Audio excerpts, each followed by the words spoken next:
Well, hop on to my flying Nimbus, because we really should get going. You mean I can actually ride on this thing without falling? Well, sure, but you do have to have a pure heart. Oh, that's okay. When your dad's the Ox King, you always behave well. I'ma kick back and have a good time. Drama free, that's how I live my life. Inhale high, enjoying the vibes. Got no time for bullshit in my life. I'ma kick back and have a good time. Drama free, that's how I live my life. Inhale high, enjoying the vibe. Got no time for bullshit in my life. Super Saiyan with this flow. Like Vegeta, my heart stay cold. Smoking on that Saiyan dope. Feeling like I'm on a Nimbus cloud, yo. I just want it all, I just wanna ball. Wanna go to the mall, not care about the cost. Puffin' on the dopest dope, in a sweet or raw. Hella high, singing catchy songs. My mind stay floating, smoking on this potent. Got my mind constantly going, has me going slow motion. Wanna be sipping Arizona tea, rolling up the finest weed. In San Diego, by the beach, living how I should be. I'm just trying to live my life, so my blunt and stay lit. Look at the drama, that's my mindset. Feeling good, just vibing. You can catch me smiling. I'm up in the clouds, I'm flying. Got no time for no bullshit or lying. I'ma kick back and have a good time. Drama free, that's how I live my life. Inhale high, enjoying the vibes. Got no time for bullshit in my life. I'ma kick back and have a good time. Drama free, that's how I live my life. Inhale high, enjoying the vibe.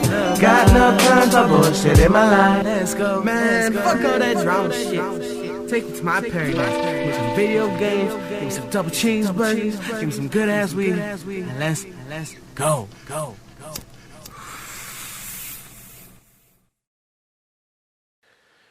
Here we are, another episode of the Artistry of Podcast with your boy, Bo Miles. Look, I love double checks better than all the rest. What?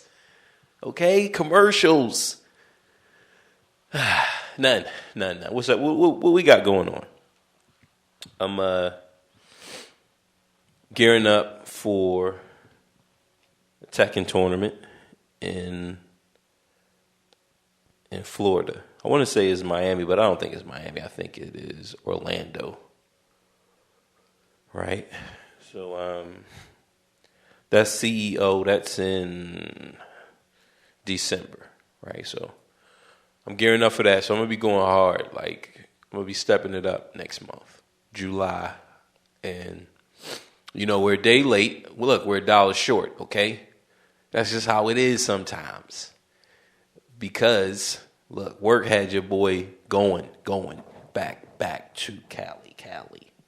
All right, I was just going on the move, and by the time I got a chance to lock down and do the episode, I was like, man, I can't even do it. So I had to, postpone it and just push it to today. But the normal posting day will be Wednesday, but that's what happened.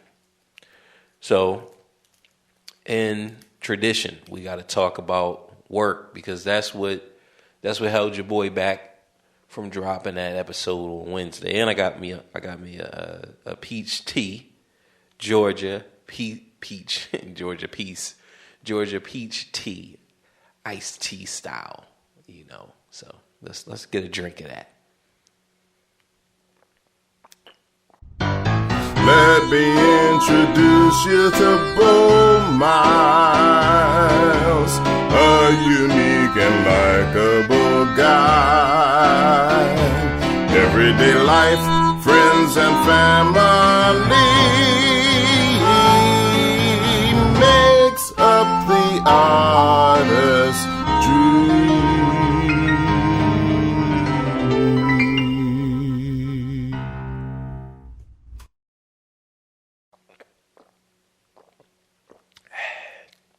Refreshing. Look. When we talk about the jobs, we gotta go back. We gotta go back to the beginning. Okay, I'm not talking about going to the store for your cousin or for the neighborhood dope dealer. Nah. When we talk about your boy Bo and his first job, we gotta start with Domino's. Now, some of these stories are going to get a little intense, but we will protect the names of the innocent and the guilty. So we got to start with Domino's. All right, we got to start Domino's Pizza. I think I'm like maybe 13 or 14. Yeah, I want to say around 13 or 14. And the lady in the neighborhood, her brother owned a Domino's Pizza somewhere outside of the city. I don't believe it was in Baltimore City. I want to say his area was like the county, somewhere in one of these counties. I don't know if it was Baltimore County, Anne Arundel County, Hartford. Like, I don't know which county, but it definitely wasn't the city. So what they did was they asked the kids in the neighborhood, and she really had me in there because my mom and her were really good friends. They were good friends, and I want to say that they even knew each other back in the day, South Baltimore style. Cherry Hill, what's up? How you want curry?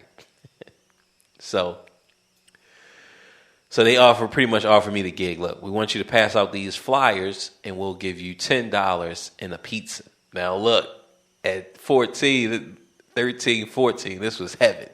Okay, you telling me that I get a pizza any way I want, right? I get a large pizza pie, and I get 10 Franklins. I wish, right? I get 10 of them Georges, 10 Georgies. Look, man, I'm game. Let me know where we passing out these flyers, and these flyers about to get passed out. So, boom, I'm putting the flyer. You know how you'll have your local Domino's Pizza. You'll have that on some type of little flyer that goes in between your doorknob or your handle or somewhere on your car. So we was doing that, and it was me and a couple of the kids in the neighborhood, probably like maybe three or four of us. And I remember it was like a Saturday. Our brother came, picked us up, took us to the location. Look, guys, there's a war going on outside. No man is safe from. You can run, but you can't hide forever, right? So we out there, man. Look, man, give me 200. Give me 200 of them things. And watch this stack disappear. So I'm out there delivering these flyers. Boom, we hitting the streets. We getting in touch with the community. We community building right now. And then they was like, yo, I got my 10 Crispies, my 10 Crispy ones, dollar bills, y'all. I got those. Yo, what kind of pizza you want? Ooh, what kind of pizza? Let's go with like anything. Yeah, man, whatever you want. Okay, this is the first time that I got a pizza, whatever I want. Man, what type of toppings y'all got? Look, man, we got the pepperoni, we got sausage, we got ham, we got pineapples. Wait, hold up. You said what? Yeah, we got the Hawaiian. Now, I really don't like pieces of ham. Like ham, I can eat a ham sandwich, but it's usually like forced ham, and it's rare. Like maybe once a year, your boy will dabble into the dark arts of ham. But he said pineapples. Now, I will eat like pepperoni and bacon. I'm gonna knock that out the park every time. Who's gonna turn down a good pepperoni pizza? Okay, so I got the idea. like I said, this is my first job. This is my first payout. I say, look, man, go ahead, give me the pepperoni and throw some pineapples on that thing. Like, yo, like, you sure? Like, yeah, and make that pie thin crust. Ooh.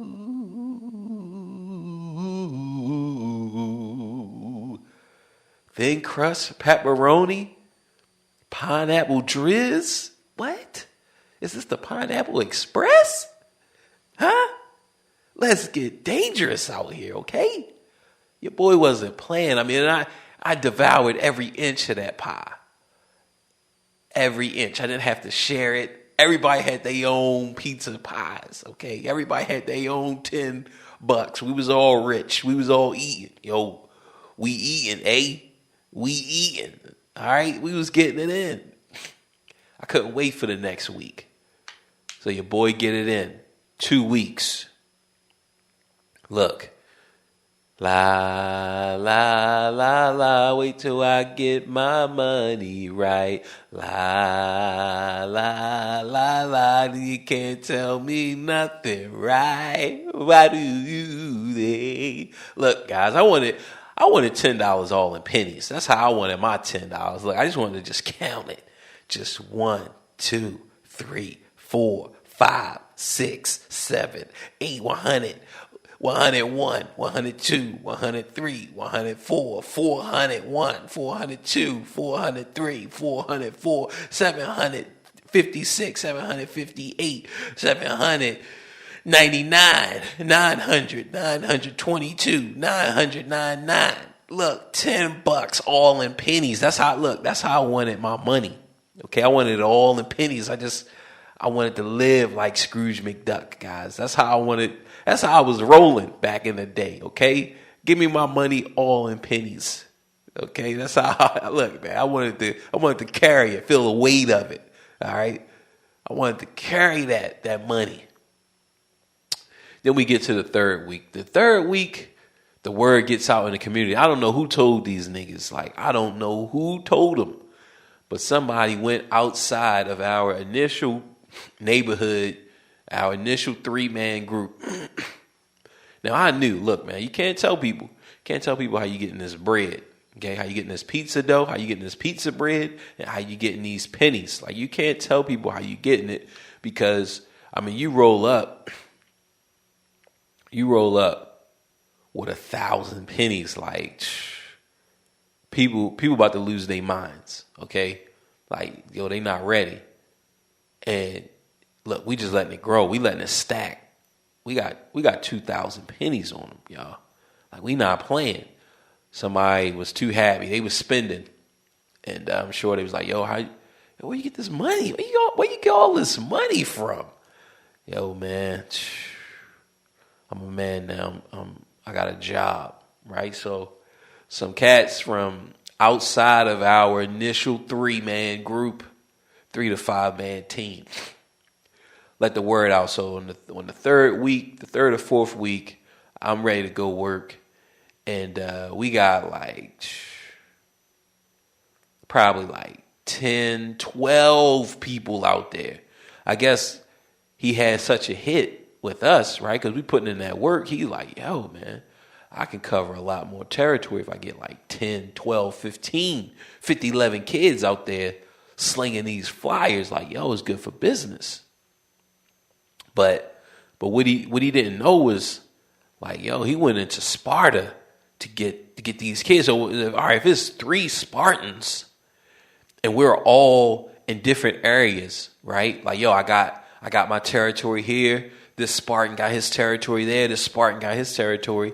It's no problem, okay? But once you get 15 Spartans, now you got 2 or 3. When 2 or 3 are gathered, it just didn't end well. So as I'm making my way to the area, whatever this area, I see, a couple of the guys. I already know them. They're like, we're all cool. Well, they got some boy pinned up, and a couple of the other guys like, hit him.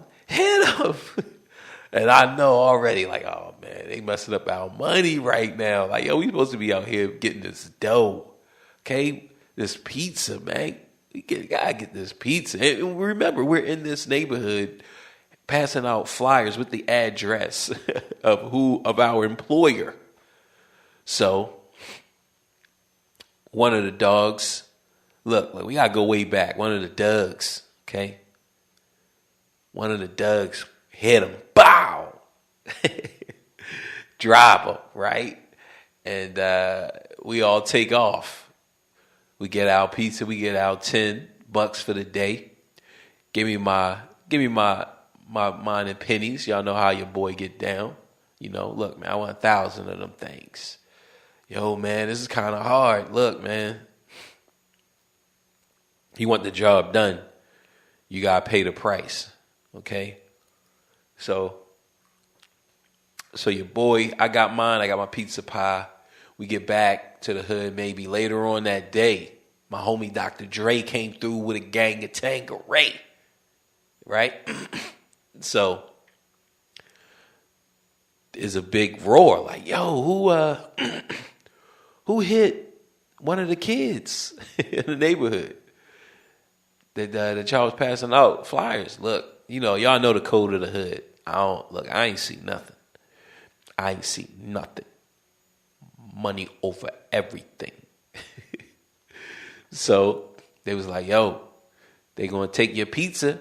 They gonna take those pennies away if you don't tell them who did it. Now, Bo, we know you're a good kid. We know you love those 1,000 pennies. Huh? What would another 1,000 pennies look like to that collection? How many pennies? How many pennies you got? You're almost up. You're almost up to 10,000. You're almost worth 10,000 pennies. We can make it happen for you. But y'all know look, it's the code. Okay? Look, I ain't see nothing. And needless to say, that was the end. That was the end of the gig. Reds, the gig is up. The gig is up, Reds. And my pizza, my pennies, all just don't leave, don't leave me, girl. No, please stay with me tonight. Look, it was over. I mean, just look. We might be here today, might be gone later today. All right, that's just the way that it went. It wasn't no games out there, but the hood, it was definitely celebrating the violence. Like, yo, he hit him. Like, you know, I was like, yeah, like, yo, he popped him. Of course I was there, but look, no snitching. The job went away, and around 15, we got put out. And I talked about this before in some episode in the podcast. Evicted, meaning that your parents are not paying the rent, so they go through, I guess, some type of court order, and then they get put your stuff all out in the streets.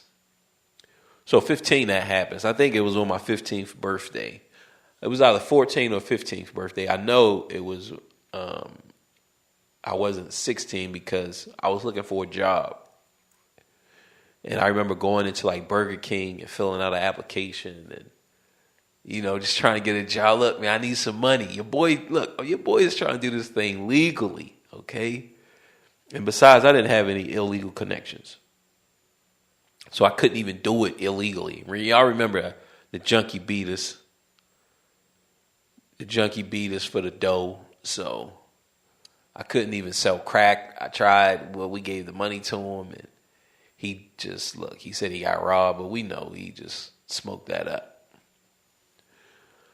So the drug game is not letting your boy in. Burger King is not letting your boy in. I mean, I believed I went to every fast food restaurant. I went to the Gap. Like I just went everywhere, filling out applications, and I didn't get a job. And I remember right before I turned 16, there was there was a job where it was selling newspaper subscriptions for the Baltimore Sun. And I don't remember my boss's name, my first official boss, but even the Domino's guy, I don't really remember his name either, but then my first boss with the Baltimore Sun, which he was more like a contractor. And he had to go find people to go to these different neighborhoods and try to sell Baltimore Sun subscriptions for the newspaper. So I'm out there and I'm knocking on doors, and I want to say maybe I didn't get no sales, right? Or maybe I got one. I got one sale. And it was this kid. He was cleaning up. I want to say like he was hitting them like hard.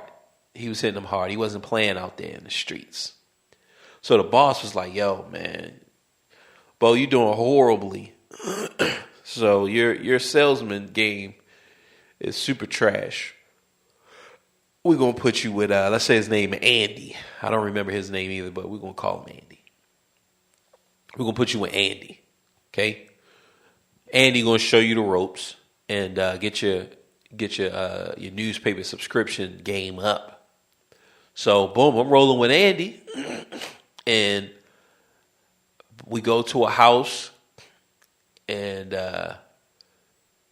boom, he getting a subscription, right? He get it, and while he's filling out the paper for this lady or this guy, because it was on it was like a bill me later. It was like a bill me later type of thing. So while he's getting that paperwork filled out, he also was filling out some more paperwork, right? So like every time we went to somebody's house, like when he did the whole pitch, right? He's already filling out the paper. So whether they wanted it or not, he was signing them up and just putting them on for bill me later, right? And by the time it cleared, like, yo, he already got paid for it. So, I mean, this is like my first foot into the dark arts, getting a chance to watch the devil dance, okay? This is my first time actually seeing a monster mash up close. Like, we do the mash. We do the monster mash. The monster mash. Like, look, it was a graveyard smash. He wasn't playing out there. He was racking up. I'm talking about like 1,000 a week. This is back in the night. It's like 95. When a real 1,000. Look, I know Noriega. The real Noriega. Okay, like, yo, this is the real $1,000 right here.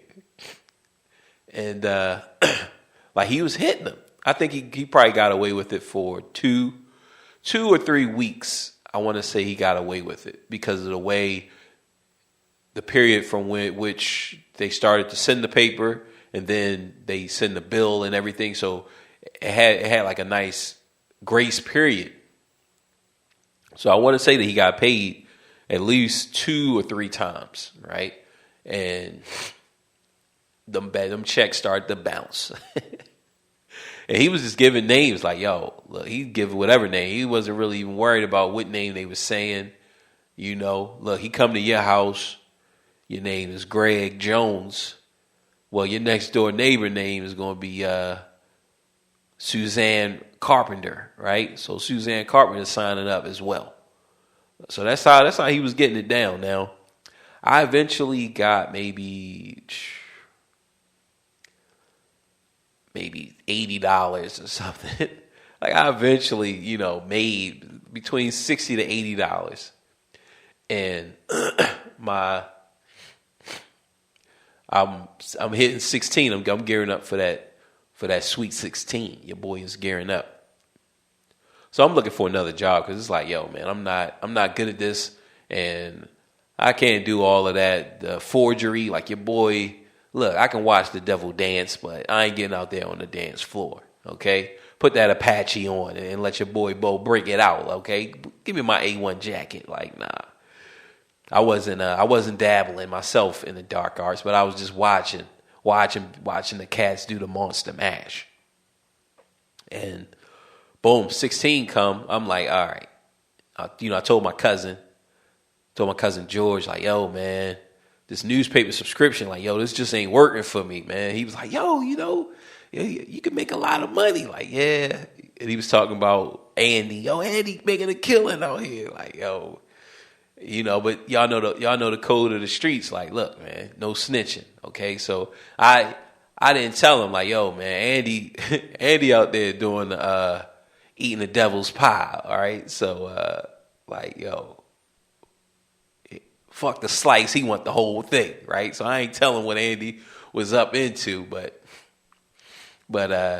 I'm like, yo, man, it ain't for me. I can't do it. I just need me a regular job. Look, man, you working the checkers, get me down there. He like, yeah, man, we'll get you down here. So he already getting the word out, letting it marinate throughout the store. Yo, my cousin he gonna be working here. He ready to work. So I go down, I meet the managers, and that manager, I remember one of the managers, his name is Andy. That was my dog. I loved Andy. Andy, what up, man? So we had Andy. We had Ralph. Ralph, that was my dog too. And I'm trying to think of who else was down. This was the Lithicum store. So this was the Lithicum store, which is, I want to say this is in like Anne Arundel County, I think.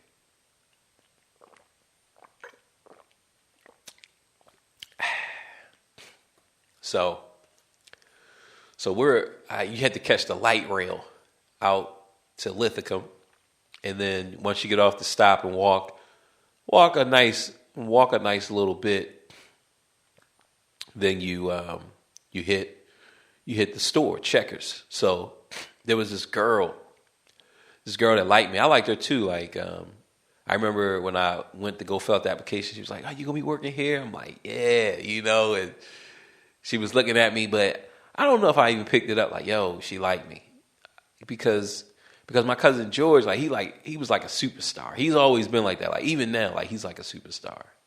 Like, so everybody all loved him.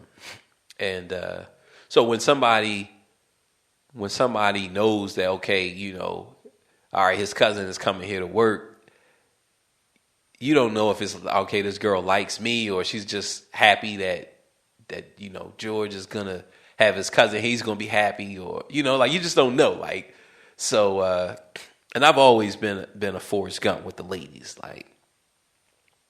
Like they like me, it just goes over my head. Like, I don't know who like me, and that's even to this day.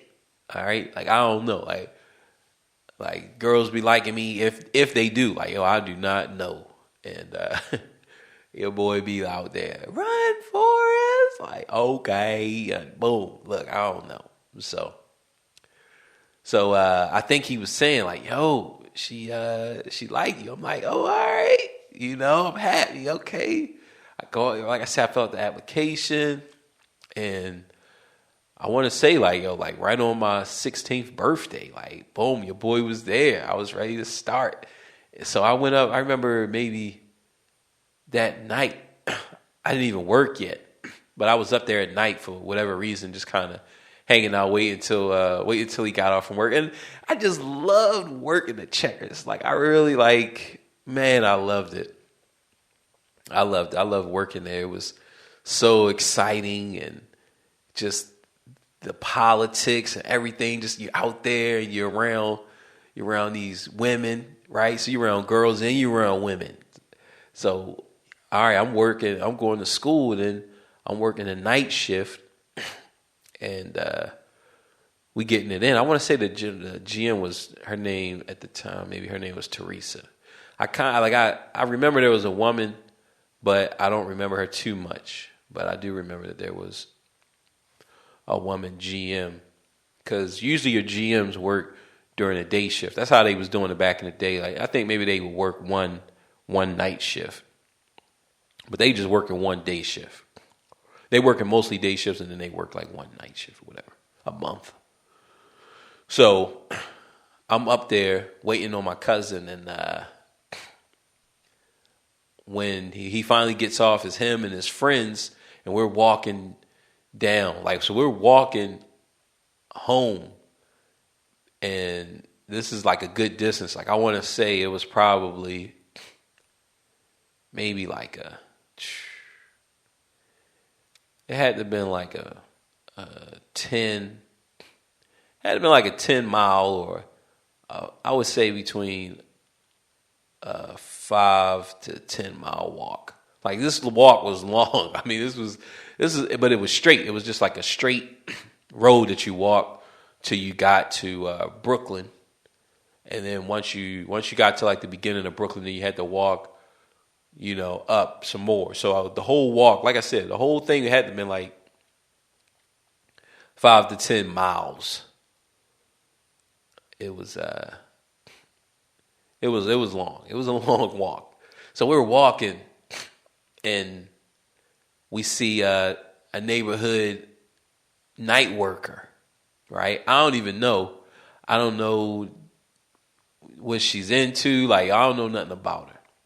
And, you know, it's just a lady of the night, okay? You belong to the city. You belong to the night. Okay? We got a night walker out here. And I remember one of the guys like, yo, like, bow you up. I'm like, like what you mean I'm up? Then she dropped down onto her paws. And she goes to work. And that was the first time that I've had. That was my first fellatio experience. That was the first time your boy Bo ever been dabbling into the devil's scrambled eggs. Okay, that was the first time. It was like, yo, it was just crazy.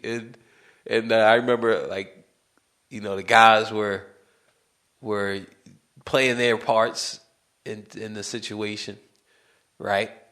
In making this the devil's cake, the devil's food cake, and I mean, it was just crazy. It was and it was unexpected. Like, I was not expecting to be on this, okay, on the food assembly line so soon. I figured my shift started tomorrow, but nah, this is initiation. Okay, this is how you got initiated back in the day.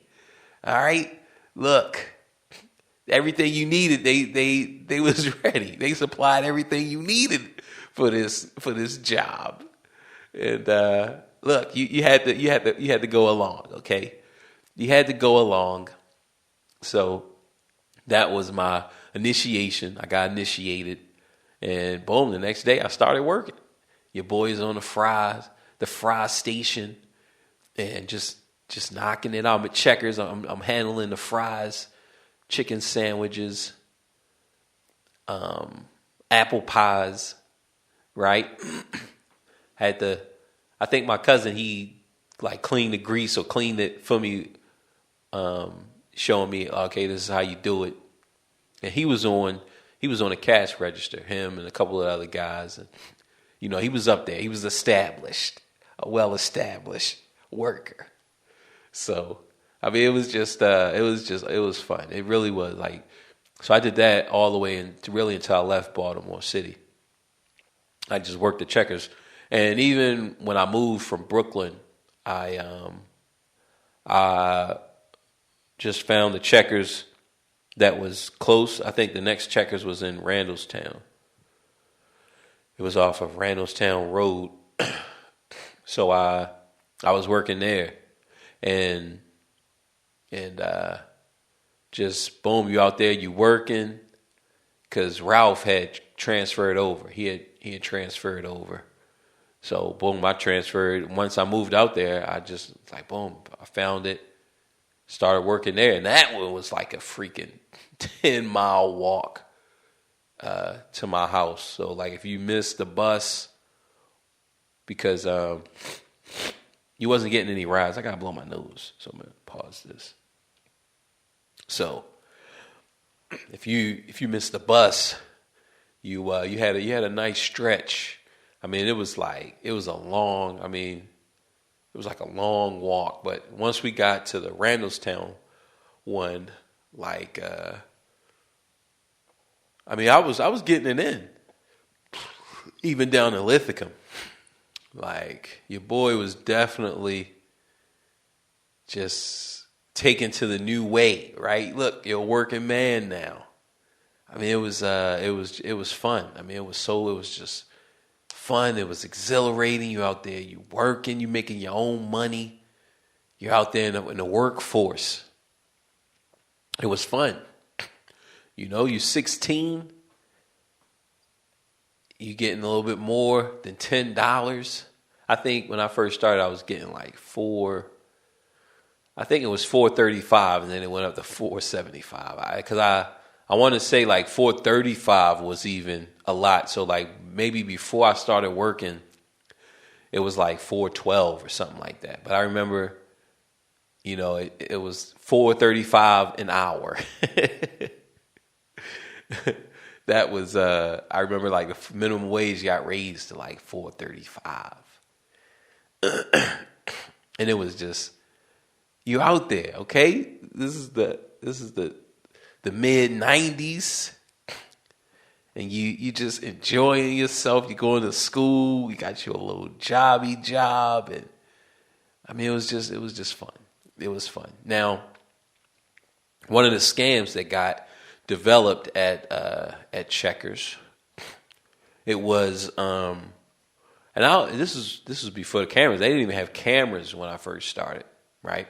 So what some of the cashiers would do is you would take an order, and let's say your order was $3.95 or $8 or something like that. It was always going to be something with some change.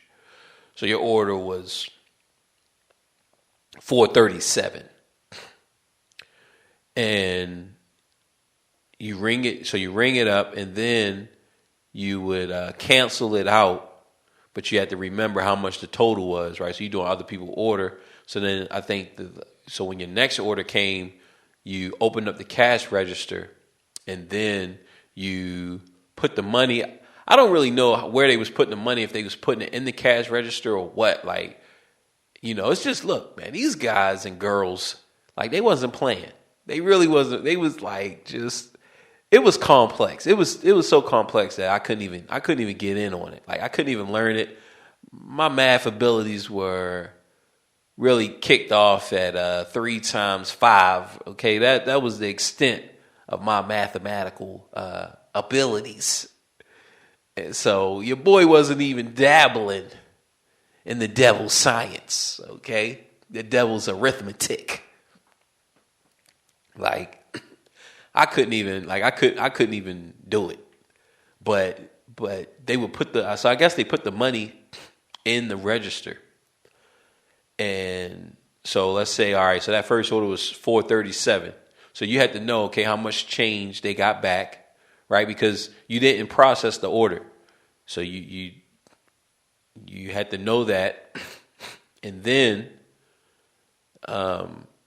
you give them their change back, and remember that you got $4.37, and you had to remember this next people, because if the next order was like, let's say it was $15.38 or something like that, you put it in that they gave you $15.38. So no matter what they give you, you have to know how much change to give them back, or how much more money that they need in order to balance the money, right?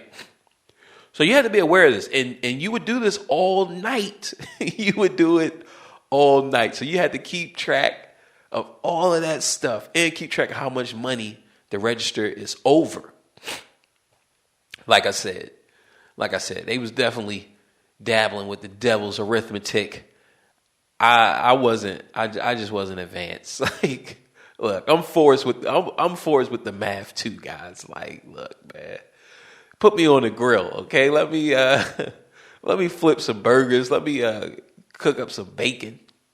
So that the ladies and the gentlemen, they getting it in with this scam, and then they put in cameras because I guess look, everybody can't do the devil's arithmetic. All right, it gets crazy. So at some point, the register is coming up short, or they're looking at the food volume because they got to count everything. They got to count everything before at the end of the night, right? They do inventory. So if the register, let's say, these guys and girls are out there getting, hundreds, right? They're getting hundreds of dollars. The food shows, okay, look, we sold this many, the computer says we sold this many burgers, right? But when we doing our counts, burgers are missing, right? So like, where are the burgers and the chicken sandwiches? Because if it's showing that we sold this many, then we should have this many at the end of the day, right? If we sold 10 and there's 10 in a case, well, then that's one case gone. But maybe half of this is gone. So they like, yo, so are the staff eating? And I'm guessing that's what they was thinking. Maybe that, all right, the staff is eating the food. So then you couldn't even get a free meal. They had to ring you up. The manager had to ring you up for your meal, right? So this is just me looking on hindsight. That's the reason why that happened, is because they had to account for the food, okay? They're like, yo, because the money, if the money is right, then the food, all that stuff should even out. It's like, yo, they can't be eating this many, just giving away this much food, because they probably thinking, all right, so they eating, which we was getting it in on the eating side. Like, yo, your boy was eating double cheeseburger, double champs, throw some chili, double chili champs, okay? Like, we not playing out here, eating hot dogs, like yo, that first season, it was unhinged, okay? It was Django unleashed out there, okay? Like, we wasn't playing with the food, so we was eating the food. So I'm guessing they like, all right, that's where the discrepancy is. So they make the adjustment. Now you can't get a free meal. So I think they did where you get a discount, right? You get like half off. And the managers, they got a free meal, and the managers could give you a free meal. Because I remember Andy used to hook me up all the time. Shout outs to Andy. That was my dog. So Andy used to look out for me. Always look, man, you stay over, you stay this, you come in, I'll hook you up with a free meal. So Andy hooking us up. Well, he hooked me up. I know he hooked me up. And I guess so even with that going on, there still was some discrepancy. So then they got cameras. So they put cameras in, and they were still getting it in. Look, the ladies and the gentlemen, they were still doing the devil's arithmetic. But then I guess at some point, boom, that's when the jig is up. They got popped up. And because I want to say that the way that you worked it was you had to get your register. So at the end of the day when it closed, you got your register and you had to take it to the back, right? Now, in between the time that you go, from the register or to your actual money drawer, whatever that was called, to the back where the managers are, maybe that's when the guys and girls were making their withdrawals. So you had your withdrawals right at that moment, and it was like boom. So they finally got shut down. The jig is up.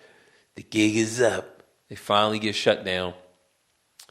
And boom, it returns to a level a level playing field now. I'm sure other scams develop, but I'm not sure what was going on after that. Like, I didn't hear anything about it. It wasn't no big announcements, right? So I don't know how the cops and the robbers, how they adjusted, right? Because, all right, the store put in cameras and they put in these different measures to stop that from happening, but I'm sure the robbers just found a new way. Like, yo, all right, this is how we going to do it. So before we leave that job, I do want to shout out to my boy Devin, or Dalvin. Like I said, I'm not really sure. I want to say we was calling him Dalvin, but it could have just been Devin. I don't know, right? That's what 20 years away will do for you. So 20 plus years. So we working, and I'm closing. I'm working the register. Now your boy, he finally made his way up, but like I said, I wasn't doing the devil's arithmetic. Like, I just couldn't handle that. So it was all straight laced, okay? And then this girl comes up. She's in college. She's a college student, and she's in. I think her flight it was some type of layover, because you could take the train down to, I want to say it was called BWI Airport. I was like, yeah, I think that's what it was called, BWI. So you could take that down to the airport, and it was probably only maybe 1 or 2 stops past Lithicum. So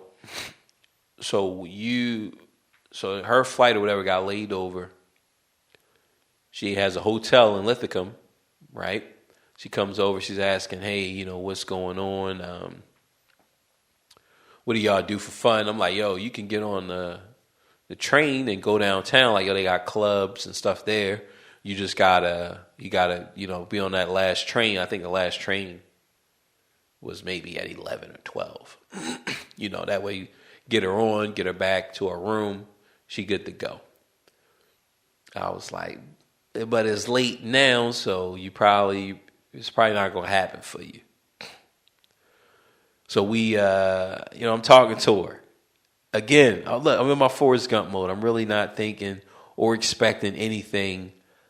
I'm just kind of, look, this is the lay of the land here. And we're talking, right? I'm still working, getting our food and getting everything together. And she was like, you want to come up to the room? I'm like, yeah, sure. Let me go holler at the manager, see what's up. And so big homie Dalvin, he like, they all excited. They like, yo. They like, yeah, dog, yo, go over there. So then, so I went to go, and I went to go clock out, right? And I want to say that I forgot to clock out, so I go over there, right? I get up there, and we just kind of talking again, like, yo, your boy is Forrest with the ladies, okay? I'm Forrest. I'm FG out here. And she was like, you have any condoms? I'm like, now see, that was a red flag on the play, okay? Like, look, I now I know which game we playing now, okay? So I'm like, nah, but let me go back and let me go down to the store and get some. So I run back to Checkers because I didn't have any money. And, I'm telling the guys, like, yo, man, she was like, yo, you got any condoms? So everybody just all excited for me. And, Dalvin, he go in the register, pull out a 5 here, man. Go get that rubber work, okay? Like, yo, go handle your business. I hit the gas station up. Okay, look, I need a pack of condoms. What? Yeah. Let me get the pack of condoms. You gotta say it all low when you asking for the goods for Michael's protection. Okay, you need the Ark's protection right there, and boom, get the condoms, go back up, take care of business. All right, like a true G. All right, I was already game, but I want to say, I'm trying to think of like my first actual experience. I think we had condoms, but I really don't remember. But I'm sure we did. Like it was like a group. It was like a group thing, and so I'm sure that the guys had them like, yo, here. But I didn't know like, yo, this is where you go and get them from here and la la la. But I want to say that all my encounters at those early stages, it was like, yo. But maybe that first one, I don't think I might not even had any, but I could have. You just never know.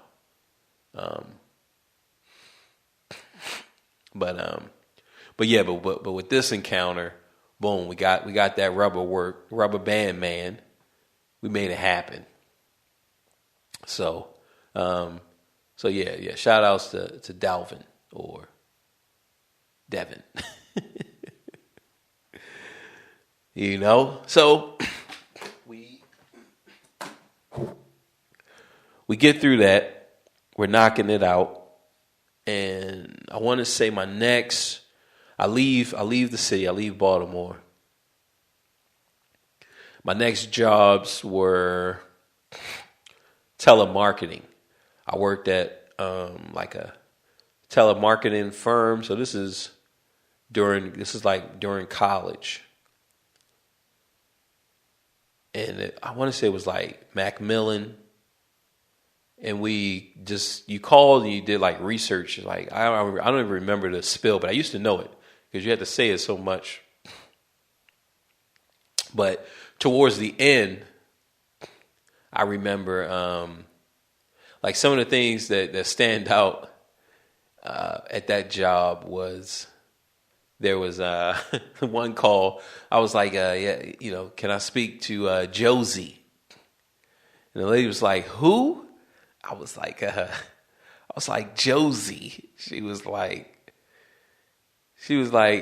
something along the line of, if you're reading that name as Josie, you're not the right person to be calling here, right? And I want to say that she corrected me and said, it's Jose.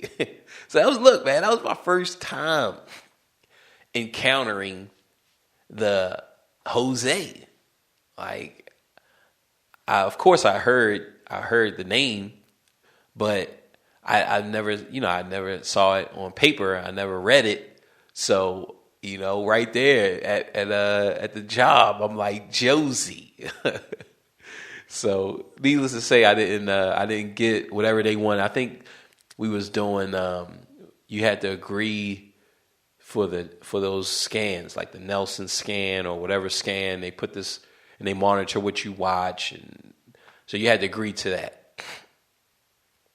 We were the research company that was getting those contracts, but towards the end, like I was just so like fed up and frustrated with the job. I remember what I would do to make myself kind of get through and just get through the time is I would come up. I would be like, hello, is Greg Johnson home or available? And they say, yes. Who's talking? I'd be like, this is Davy Jones. And I'll be like, hello, is Greg Washington available? This is Michael Jackson. And so I would just change my voice, and I would do all these different type of voices and names like of characters, and and that's what I would do to like kind of kill time, right? And I remember the guy, he was like, He was like, the Michael Jackson? I was like, no, this is a Michael Jackson. And he was like, yo, he thought it was Michael Jackson. Look, man, what the hell Michael Jackson we calling you for, man? Look, man, I thought you heard my tribute, my remix to Ben that I wrote. Like, so I was getting it in, and then I left that job. My next job was a return to form. It was return to cooking. I love like even today, like I don't have a job in that field, but I always loved it. So they didn't have a Checkers. I think they had one. They had one Checkers in West Virginia, but for the most part, they had rallies. So the Checkers that they had, I want to say you could even walk in, but eventually that Checkers went away. So they still have one Checkers, but they had rallies. So I'm not really sure if the rallies left. They might have left, but I think they still got one rallies, but they had maybe 2 or 3 rallies. But I got a job at Burger King. So I'm working at Burger King, and I got my roommate, Garoom. I got him a job down there at Burger King. We was just knocking out the Burger King work. Excuse me. Don't worry. I'm socially distancing in this studio / bedroom where the magic happens. But we was working there, and I mean, it wasn't nothing like, it wasn't no female interaction. But I do remember while I was in college, I had, like I said, I got my roommate Garoom, and he's from Ethiopia. And I remember I was in there, and I want to say, look, I was dabbling into the dark arts. I was looking at some pornography. And, this is all picture work. This isn't no videos. This is the beginning, right? So the videos were hard. You just couldn't get videos without paying, but you had full access to all the pics that you could eat. So I'm revving the engine. Okay, I'm in front of the computer. I'm in my dorm room, right? Garoom is gone, but Garoom and all the Ethiopians, like, they all hung out together. I can't say all of them, but all the ones that I was aware of, they all hung out together. They all, like, they kind of did everything together. So I'm revving the engine, and and Garoom comes in, but he got his girls. He got like the Ethiopian girls with him, right? So he see what's going on. He sees that I'm revving the engine, and he stopped him from coming in. Look, hold on. He shut the door. He gave me a minute. I'm like, I'm doing this paper. Okay, your boy is revving the engine out there. Okay, your boy is with the photos. Hey, look, man, you had to use your imagination back in the early internet days. You had to take an image. You had to take an image and mentally have it do what you wanted it to do. Okay, yeah, she was in this one pose, but mentally, you, with the power of imagination, okay, it transformed and it did everything that you needed it to do, and you could scroll endlessly. It was endless images. Okay. It was endless images. And I remember, so Garoom walked in on me while I was revving the engine. And I want to say, while I was working there, one of the girls, again, another Forrest Gump moment for me. Like, we was on the bus going back to the dorm. And I just remember her nipples just being just hard, just big and hard. And of course, she was definitely speaking the body language, but I'm on my gump. Okay, I'm FG out here. And look, I mean, how was I to go about that? Just like, Are you stimulated? I mean, are you happy to see me? Like, how do you transition from that, right? You don't know. Like, I didn't know. I could just see that her body was calling. I hear your body. Come on, baby, come on in. Maybe no desires, right? So, but it didn't even end there. Somehow, some way, she makes it to my room. I don't know. Okay, I don't know how she made it to my room, but she makes it to my room, and Groom is still my roommate, and I remember, like she was in the room, and I put on Malcolm X. And Malcolm X is a long movie, and if you've seen it, like it's like one of those movies where we used to watch it all the time. I used to watch Malcolm X 11 times a day. Like I knew that movie front and back. Like that's just what you did back in the early thousands. So I go to sleep. So I'm in the bed. I think she's at the foot of the bed, and I go to sleep. And eventually, Garoom comes, and boom. Eventually, she leaves or whatever, and nothing happened. But I just remember, I remember that day. It was clear, like I said, like the nippies were hard. They were like it just stood out to me. It just took everything in me. Not to, just pull them out and just start kissing on them. Mama ain't raising no fool. And I think really what that really equates to is, I remember, what was it? It was probably back in middle school. Like some of the local boys, they got hit with rape. They got hit with a rape charge. And I want to say that that it was,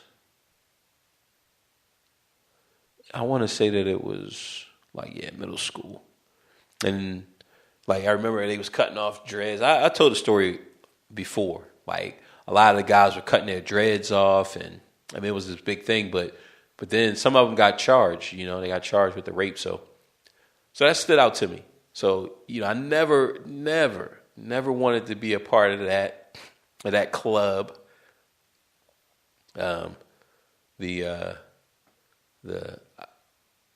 I don't understand what no means. I never wanted to be a part of that club.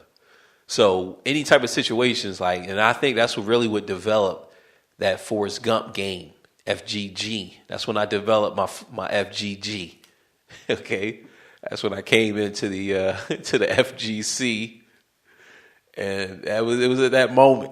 Okay, your boy was, look, man, I am not getting hit with no rape charges. So if a girl, all right, her nipples hard, yo, it ain't because of me. Look, you gotta pull them out. You gotta be direct. You gotta come straight direct at me. If it's not direct, any hints, nah, cause I wasn't there for that rape incident, so I don't know what happened, but I just know that I'm not dipping my hands in the cookie jar, okay? That's just not happening. So yeah, I just remember that, and that was from the Burger King telemarketing job, right? So then we moved from there. We're at Kaufman's, which is like a Macy's, which is like because Macy's are still around, but some of them aren't. So Elder Beerman, Neiman's, Saks, and Fifth and Saks, or whatever that type of store is. Dillard's, right? So those type of stores, that's what this store was. Kaufman's was an extension of that. So I worked there, and I liked that. I worked that, and eventually I had to return to, because I worked it, and I did that, and I did Applebee's. So I worked at Applebee's. I worked at Red Lobster, Target, Walmart. Like I was just going through all types of jobs, right? Just going through them, going through all types of jobs, just working. Look, you just grinding out that money, and I'm still in school, right? So you just knocking it out, and eventually I went to New York to pursue like my music career, but I found out that like, I wasn't good enough for New York. So I had to go back and develop myself.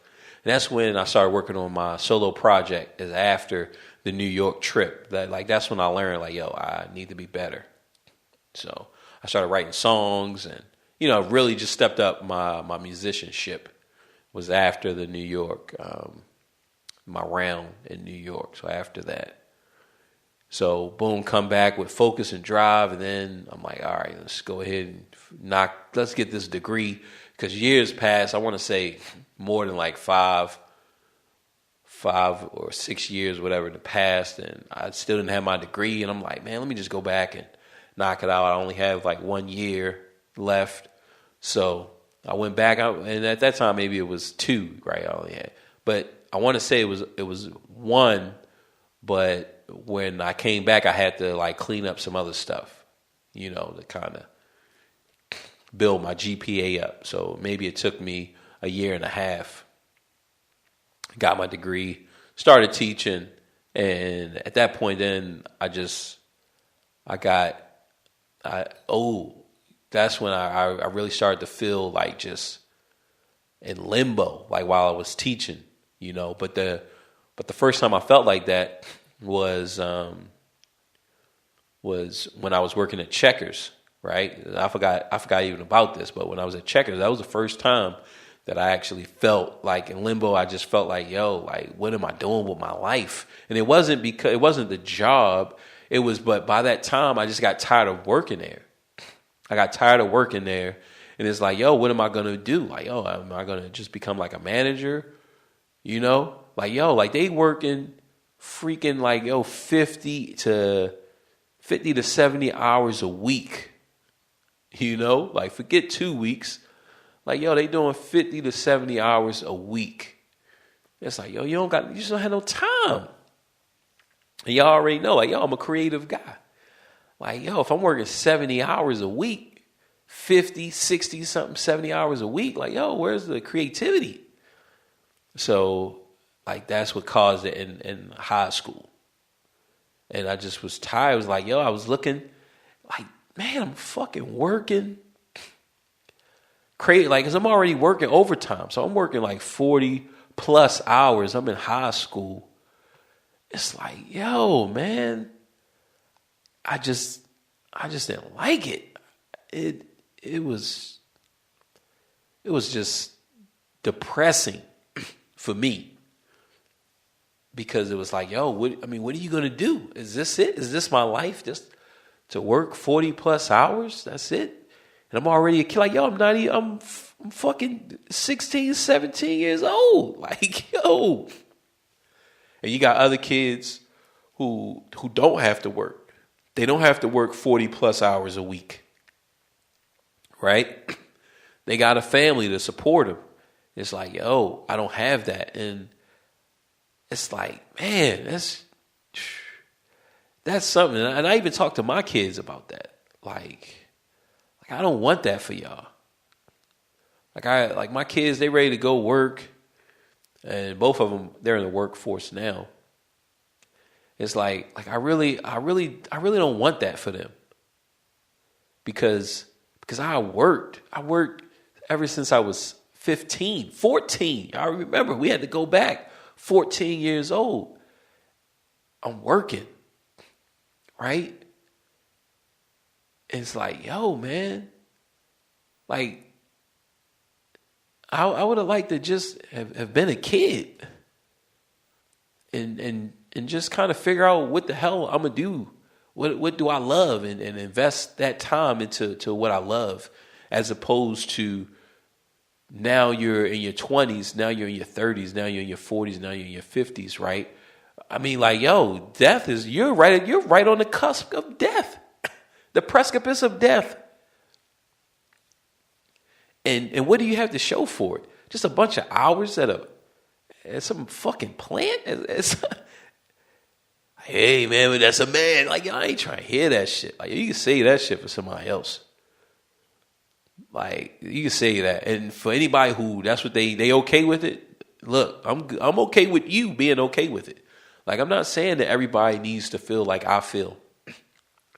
But the way I feel for myself, it's like, yo, man, I just got more shit to do than to give all my damn time to some company who don't even give a fuck about me. Like, I just got more things to do with my life and with my time than to just hand it over to fucking Ralph. Like, no, man. Like, no, like, and, but, you know, I mean, my kids, that's what they want. They want to work, like the lure of money, and you get to buy whatever you like. Yo, y'all don't even want nothing. Like, what are you buying? You don't even want anything. Right? So I really tried to keep them out of the workforce as long as I could. But it is what it is. And eventually, like, I think if you start working at maybe 20 or 18, and like eventually at some point, you might. Some people, I think, create. If you're like a artistic, creative type of person, at some point you're going to get tired of it. You're going to get tired of just that same thing over and over and over and over and over and over and over and over and over and over and over again. Like, eventually you will get tired of it, and it's like, yo, man, like, whatever time you can get away from it, you gotta value that time. You really do. You gotta value that time. So now it's like, all right, like, time is very important. Time is very important, and like I'm getting closer and closer to death. And so you gotta acknowledge that. Now, yeah, I could live another 40 years. I could live another 50 years, right? 60 years. Like, it could be, you know, like, that could happen. Just like I could hit the lottery, but 9 times out of 10, like, that's not going to happen. It's not. Everybody doesn't hit the lottery. For every one winner, there's hundreds and thousands and millions of losers, right? So if we're talking about the lottery of making it to 80, or the lottery of making it to 90, 100, it's like, yeah, some people are going to hit it. Some people are going to get to that age, but a lot more people are not going to make it to that age. So all the people, like, all right, my grandmother, she's still alive. She's in her 80s, right? My mom, she died. My dad, he died. He died in his 50s, right? So my brother, his mom died in her 50s. You know, so, like,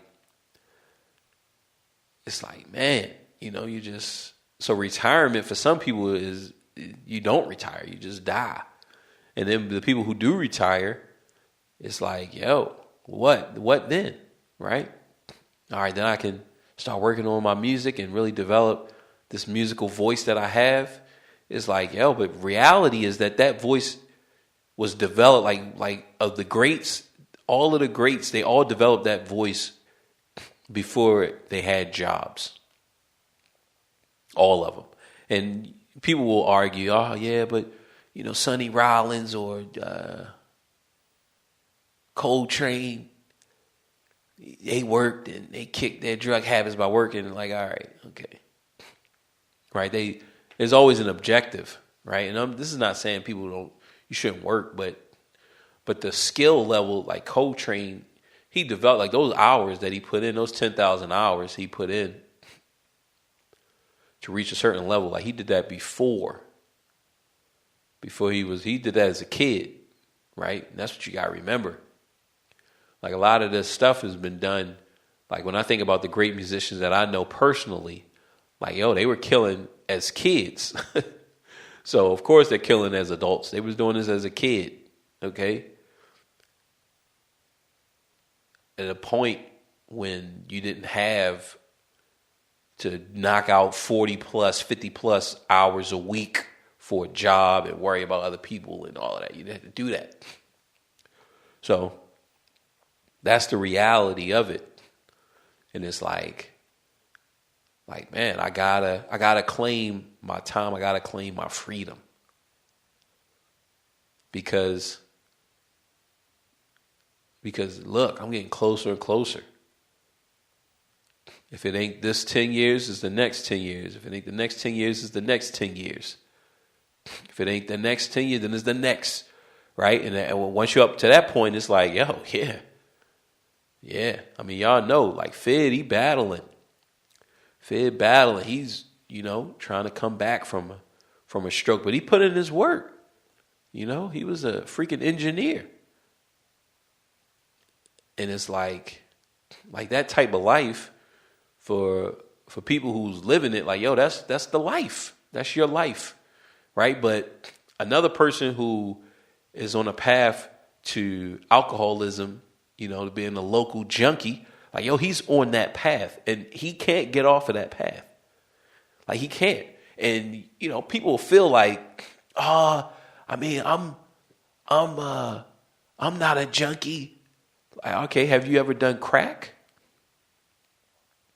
No, but I made the choice. Like, all right. If you've never done crack, you've never had like a problem with alcohol, then you can't say that this person who's on crack or this person who is an alcoholic that they can just stop it, or there was a moment in their life when they could have, like, nah, man, that was the path that they was on. And if you don't believe it, only thing you got to do is step off of your path and step onto the path of a drug addict. That's all you got to do. Just step on that path and see if you get off of it. Because I promise you that you're not. I promise you that you're not going to be able to get off of it. It's like a mouse trap. It's like a conveyor belt that has that mouse trap goo on it. So as hard as it is for you to take a step in it, it's also pulling you back to your death as well. And you're fighting as hard as you can, but it doesn't mean anything. And yeah, you make a few steps here, you make a few steps there, but like, yo, it's gonna get you. It's just no other way. Like, yo, you're on that path now. Now, was there a point in your life when you wasn't on that path? Right, yeah. There was a point in your life. But the point that you stepped on that path, maybe you didn't even put you on that path. Maybe somebody else. Maybe it was a family member who molested you, or maybe it was somebody who beat you up, or, people always trying to escape from different things, right? I even think of my brother, like, yo, like, he on that path. And it's like, yo, man, I'm not out of the woods yet.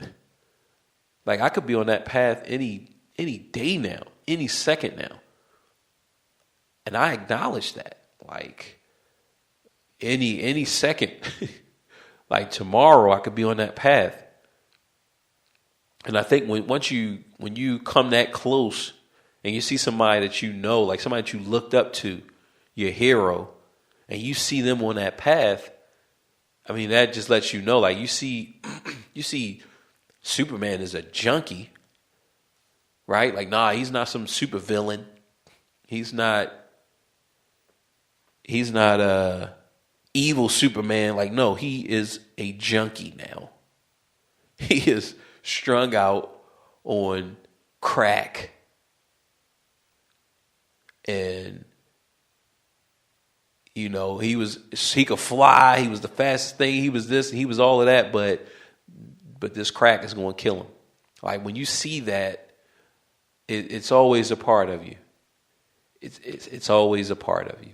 Especially, like, you get these people who will speak whatever. They're on cloud nine and they're projecting all of this Instagram foolery. They're projecting all of this social media foolery. And as soon as they get off, and like as soon as they click upload or they click whatever, then they turn around at their spouse, they turn around at their kids, they turn around at their community, and then it's all of a sudden now they're just hateful and they're just insecure and they're just so many things that's not in those images, that's not in those videos. Look, everyone, I just want to say to all the fathers, look, we got to love each other. You got to love your kids. You got to like, yo, man, what the fuck? Like, yo, like people be eating this shit up. This shit is fucking false. As soon as he get done with this positive, motivating fatherhood, look, all my fathers out there, let's go out there. Let's go to our kids' games. You feel me? As soon as they fucking stop the video, their kid is like, I hate you, Dad. Like, and let's say that they're not. Let's say that, you know, they get to live this life, right? They uploading all these videos, which takes a lot of time, right? It takes a lot of time to put all this stuff. You got to follow the trends and it's a lot into it. So after they do all of this, while they're doing this, I'm sure their kid probably would rather them be with them at that time, right? I wish you was spending this time with me, Dad. Wish you was spending this time with me, Mom. But yet you get to talk and tell everybody how they need to be doing something. Because on the moments that you highlight and you got some images, I'm glad they got a camera around for you to capture these moments. Because God forbid if they didn't have a camera, like, yo, no one would see any of this shit. Right? Like, yo, that's the reality of it. But you get these people that's like that. That stuff don't fool me. Like, it doesn't fool me. Like, I don't care what you portray to the public. Like, we're all humans. Like, we're all humans. Like, I know the plight of doctors and lawyers. I know their plight. I know it. I know what they battle. Right? This doesn't make the news. You don't hear about it. But the suicide and the drug abuse, these stay-at-home moms, drug abuse, abusing pills, abusing liquor, right? Soccer moms, stay-at-home moms, doctors, lawyers, like that's what's going on. But nobody is addressing it. Nobody wants to address it. Nobody wants to address it, but they want to kind of pretend that every life is all right, and people who are in the shit, like they put their self in it, and you know, I don't even experience this type of stuff. Like, that's not real. So you gotta value your time. You just have to. You have to value your time, and you just have to make the most of it because who you are is not what you do. Who you are is not your job. Your job doesn't define who you are as a person. Oh, he worked all his life. He was a hard worker. Like, and this guy over here who didn't, he's just a piece of shit. Nah. Nah. Your job doesn't define you. Your job doesn't make you a better person, more this over the next man. It doesn't. Your title, job and titles, like, that doesn't make you who you are. So, with that being said, I believe that this episode will come to an end now. So, what's the name of it? I don't know. It's going to be, I don't know. Maybe Take Your Time Back. I don't know. Maybe Back to the Future. I think that's a fresh title, right? But I don't want to make people think that I'm talking about Back to the Future. So I'll have to play around with it. We'll figure it out, right? Upcoming episode is going to be, we got Tim Burton's Batman 3. And I'm really excited about this episode. That's going to be the next episode. And then I think I'm ready to jump back into the pool on this serial killer. So I think that'll be after the Tim Burton's Batman 3. So yeah, so that's that. You guys, y'all have a good week. Hope hopefully everybody is well. If not, just keep going, keep pushing. Look, like Fid used to say, how do you eat an elephant? Okay, one bite at a time, my friends. One bite at a time. Don't give up. Fid ain't give up. Okay, they tried. Look, he had COVID. He had strokes. Death came for him. He was out there playing Twister with the Grim Reaper. But we don't go quietly into the night. So no matter what is going on in our lives, like, we're going to fight. We're going to crawl, and we're not going to give up. With that being said, Reese's PCC.